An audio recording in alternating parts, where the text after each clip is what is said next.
Bonjour à tous! Cette semaine, on a eu beaucoup de changements. On a changé de fuseau horaire, on a changé de climat et on a changé de province. On est parti de Kelowna et on s'est rendu jusqu'à Lac-Louise, en Alberta. Premier jour de cette troisième portion de voyage, qui est en fait la 12e journée de notre périple. On était à Kelowna et puis c'est une journée de vacances, donc j'ai pris la matinée pour faire un peu le montage du dernier vidéo dans un café pendant 8 heures aller faire des commissions. Donc c'est rendu au MEC et au Best Buy où est-ce que j'ai rencontré Bruce, qui était le directeur du magasin là-bas. Bruce nous a donné plusieurs accessoires GoPro qui avaient été volés sur le vélo, donc en bonifiant même. Donc on vous offre maintenant des nouvelles prises de vue avec les accessoires GoPro. Donc en après-midi, on est retournés tous les deux au Best Buy pour prendre une photo avec l'équipe et pour remercier Bruce de nous avoir donné ces accessoires-là pour nous aider à faire des vidéos. On est avec Bruce en ce moment, le directeur du magasin. Il y a un petit mot à vous dire en français. Ah, non français. Après ça, on est parti vers Knox Mountain, qui est une montagne près de la ville qui donne en fait une très belle vue sur la ville. Donc c'est une petite trail en vélo, très agréable. Première journée de vélo de cette portion du voyage. On est parti de Kelowna afin de se rendre à la petite ville de Greengrod. L'effet saillant de la journée, on a fait 103 km dans des paysages dignes de Seigneur des Anneaux. Et on est arrêté faire l'épicerie dans la ville de Enderby, dans un IGA. Oui, un IGA. On s'est finalement arrêté dans un parc municipal où on en a profité pour camper et pour faire un beau feu. Cette journée-là, on part de notre petit parc à Greengrod et puis on s'est rendu à Revelstoke, une raid d'environ une centaine de kilomètres. On est parti pour la deuxième journée de suite, alors on était vraiment fiers de nous. Et puis on a roulé par contre sous la pluie cette journée-là, donc grosse pluie, il fallait être bien habillé, il faisait 8-9 degrés, donc pas super chaud non plus. On était un peu épuisés, donc on a fait une petite pause et j'en ai littéralement eu les fesses à terre. Victor, veux-tu nous dire qu'est-ce qui est arrivé ici? Je me suis assis sur cette magnifique chaise. Puis elle a juste déchiré là. Je veux dire, je sais pas si c'est moi là, mais je le prends vraiment personnel.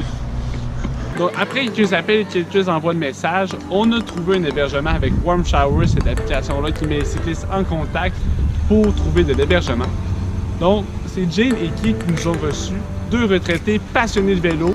En soirée, on a pris un petit thé puis ils nous ont parlé de tous les voyages qu'ils avaient fait en Patagonie, au Tibet, en Nouvelle-Zélande. Vraiment, c'est impressionnant de les entendre parler. Donc, par la suite, après un bon déjeuner au bagel et au beurre de pinot, nous avons quitté la ville de Revelstoke dans les pentes.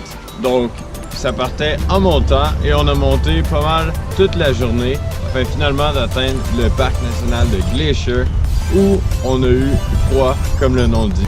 Cette journée-là, on a monté le Rogers Pass, qui est un des endroits les plus hauts. Donc, je pense qu'on atteint 1400 mètres d'altitude à ce moment-là.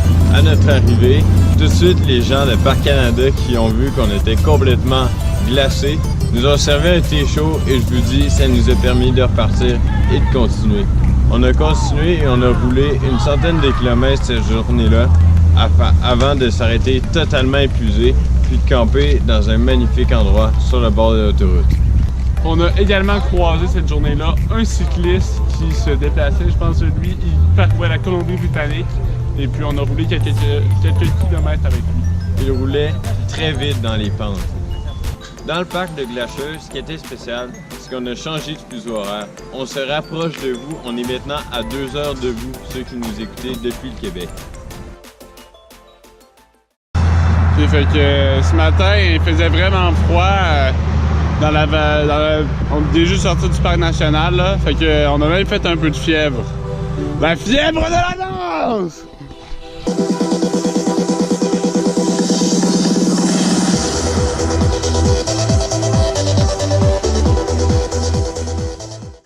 Suite à cette journée-là qui était quand même éprouvante, on a fait une plus petite journée, environ une cinquantaine de kilomètres, pour se rendre à Golden. Cette soirée-là, on a couché chez Pierre-Alexandre, qui nous a super bien reçus. Donc, c'est un Québécois qui a déménagé en Colombie-Britannique, à Golden. Et puis là, il est parti pour la soirée faire du vélo montagne parce que les environs étaient vraiment propices à ça. Et puis, ça nous a donné l'occasion de rencontrer son chien qui était très gentil et très cool. Après sa raid de vélo, Pierre-Alexandre est revenu et puis on a discuté autour d'une bière super sympathique. Il nous parlait de ce qu'il faisait dans le coin, il parlait du ski qu'on pouvait faire dans les environs en hiver. Donc ça avait l'air d'un endroit à rêver pour vivre. Donc c'était super.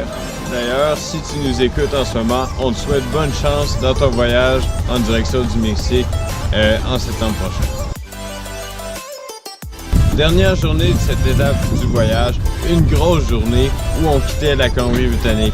Déjà en partant, ça allait bien ou mal, c'est selon. Une montée, puis une autre montée, pas mal juste des montées. Dans le fond, cette journée-là, on a beaucoup monté jusqu'à temps de se rendre en Alberta. En montant, la vue était absolument époustouflante.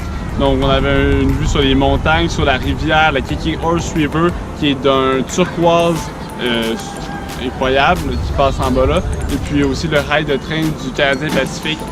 Cette journée, c'est également la journée où on a probablement fait les dernières grosses montées de notre voyage, puisque on est sur le point de quitter les Rocheuses, malheureusement.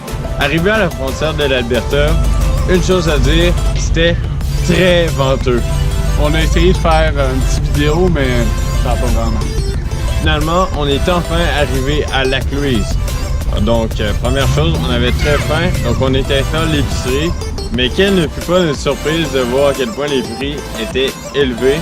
Donc, on s'est fait des pâtes aux saucisses à hot dog à 5 $ le paquet. On a partagé ces magnifiques festins en compagnie de 2 voyageurs suisses qu'on a fait de la rencontre. Ceux-ci visitaient le Canada et on a pu comparer les différences entre nos deux pays, parler un peu de tout et de rien. On a également été rejoints par Dan et Anna, ainsi qu'un autre voyageur venu de Suisse. Et les 7 ensemble, on a eu une belle soirée de discussion autour d'un feu. En résumé pour cette semaine, on est arrivé en Alberta, on a franchi nos dernières grosses côtes, le bout plate est devant nous. Non, Victor, le bout plat. Ah, ok, c'est bon. Oh, et on me dit à l'oreille qu'il est toujours possible de donner à la Fondation Élan pour nous encourager dans notre voyage. Et oui, la Fondation Élan, c'est la fondation qui vient en aide aux gens ayant une déficience physique pour permettre leur meilleure intégration dans la société et de réaliser leurs rêves. Pour faire un don, c'est très simple. Vous cliquez sur le lien qu'on a laissé en description de la vidéo. C'est 100% sécuritaire et ça va 100% à l'organisme. Sinon, comme à l'habitude, vous pouvez toujours laisser un like, un commentaire ou bien vous abonner pour suivre nos aventures. On se retrouve la semaine prochaine. Bonne route!